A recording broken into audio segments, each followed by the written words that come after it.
In this video, I'm going to show you guys just how exactly you can get your first 4000 damage game within Apex Legends. Yo, what's up guys, welcome to the channel and today's video.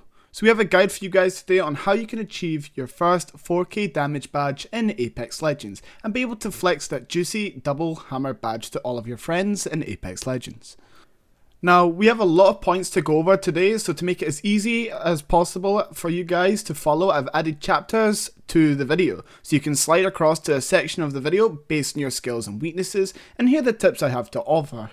Obviously though, I'm going to advise you to watch through the whole video as you don't want to miss any little tips I give across the whole video. So getting straight into things, the first thing you want to think about and look out for is firstly, what legend is it that you want your 4k on? And once you've decided which one it is you want, then adopting your in-game playstyle and potential weapons to get the most out of your legends can be very important. For example, if you're doing Octane, you may want to run something very close range and charge into fights, get the damage, then get out and rinse repeat. The same goes for Pathfinder, but at the same time, depending on your playstyles, sometimes these things don't matter if you run something, say like a charge rifle, and I'll get more into that as the video goes on. Another thing to mention is if you're playing with a teammate and they're helping you grind that badge, characters like Lifeline and Valkyrie are great as a lot of the time you will trade with other players when farming your damage and you will need a lot of heals. And someone to hold ammo for you whilst you're running, say for example, a sniper. So a character like Lifeline will be great to support you with the drone so you don't have to carry flesh heals, and you can also hold lots of things as well as having the gold bag to res you if you overpeak and get knocked. Valkyrie is also a good one for rotating towards fights to third party them from a distance and farm that damage. So just keep that in mind if you're going to play with a teammate, but I would advise so as it helps having that extra support during a game and not get cheesed out when solo queuing. Now, on to the next point, which is arguably one of the most important things within getting a 4k damage badge on your first legend, and that is the drop location. It's extremely important that you drop relatively hot, just the same thing as what I said in the 20 bomb guide. Also, I've done a video on how to do a 20 bomb, you can find that in the top right corner of your screen. But landing hot is very important as a lot of players will die out at the very start of the game.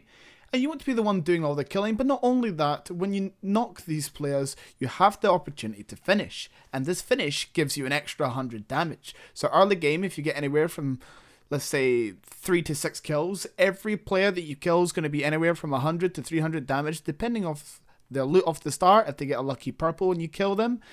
Things like that. So you're looking at anywhere from 100 to 300 damage. So say you kill 6 players off the start, you could be looking at over 1200 damage right off the bat. So being able to land extremely hot or somewhere very close, get looted and then go in for that third party is very important. And you should also judge your drop location and not have a set drop location when you go to play these maps, because you're not going to play the same map all the time. And the lobby isn't going to jump to the same places all the time. You might go one spot and 4 people go there, so 2 teams if you're playing duos. And then the next game you go play trios and no one's there. So you have to judge accordingly, and you also have to drop, and whilst you're dropping, you have to look around. Who's near me? Who can I third party?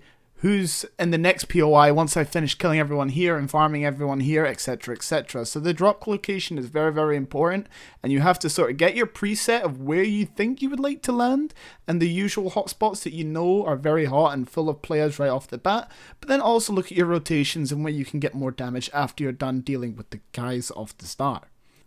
Now, once you have your legend and figure out how to play the early game and identify the spots that you want to be landing in, the next thing you want to tackle is both the weapons you want to be playing and your playstyle.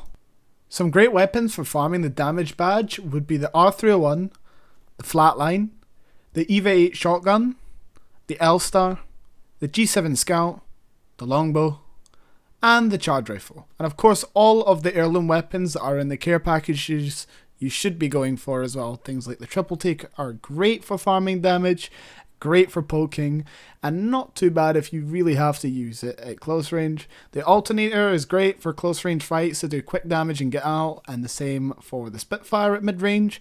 And then obviously you have the Kraber for long range finishes and one-to-one poking, hitting body shots in purpose. Those sort of weapons are going to be the weapons that you want to be sticking to when going for the 4000 damage badge in Apex Legends.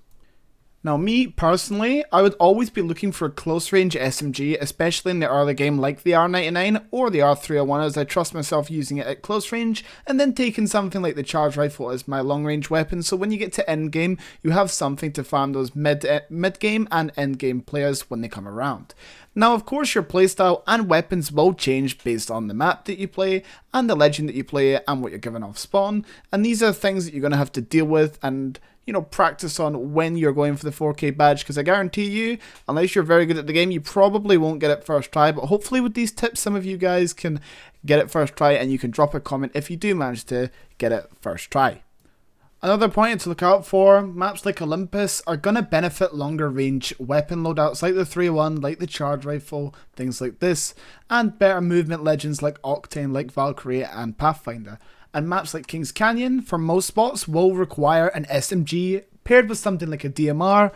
Something like the G7 Scout is a great example, and early game taking like an SMG or a shotgun, and getting those close range fights and farming those knocks and building up your damage like that. So try to manage your loadout based off the map, the legend, and where you drop within the map. Keep all these things in mind and you should have a lot more easier time dropping that 4000 damage game. Now, straight on to the next tip I can give you guys. You have to try your best to prolong and long out every fight that you take when going for the badge. What exactly do I mean by that? Well, you're going for damage, right? So, not to kill. Your objective is not to kill, but it's to just get pure damage. So if you have someone weak and you are confident that you can kill him, try to let the player heal unless you're being third party by another team. If not, then just kill and move on and then take on the third party team. But if not, try to let them heal and heal and heal and heal as you constantly keep farming that damage with either your close range weapon, your mid range weapon, or your long range poke weapon.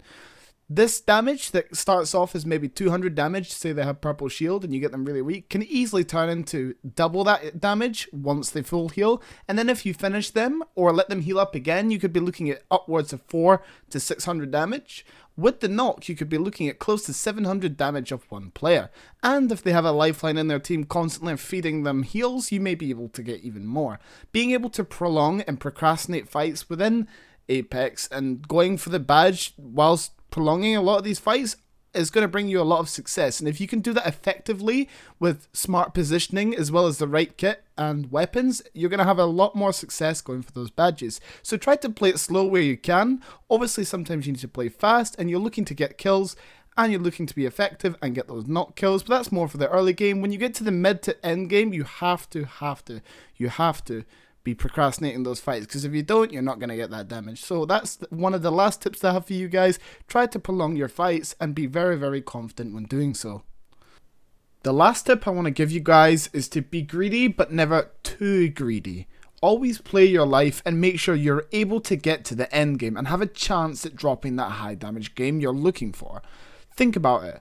What a waste it would be if you had 2.5k damage with 10 players left, just for you to go ego push someone thinking you can get a quick bit of damage and a kill just to run in a huge fight and die and have to restart all again.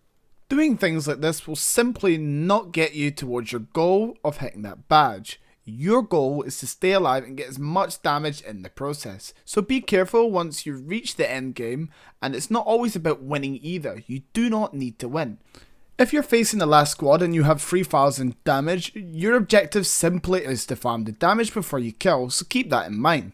Well, there you have it. Hopefully these tips help you on your way to dropping what might be your first 4k damage within Apex Legends. If you made it to the end of the video, comment your highest damage and kills throughout the whole lifespan of Apex Legends and I'll heart your comment. Be sure to drop a like and subscribe to the channel, as it goes a long way to help me make you guys more content like this. Good luck in dropping those 4k guys, and I'll see you on the next one. Peace.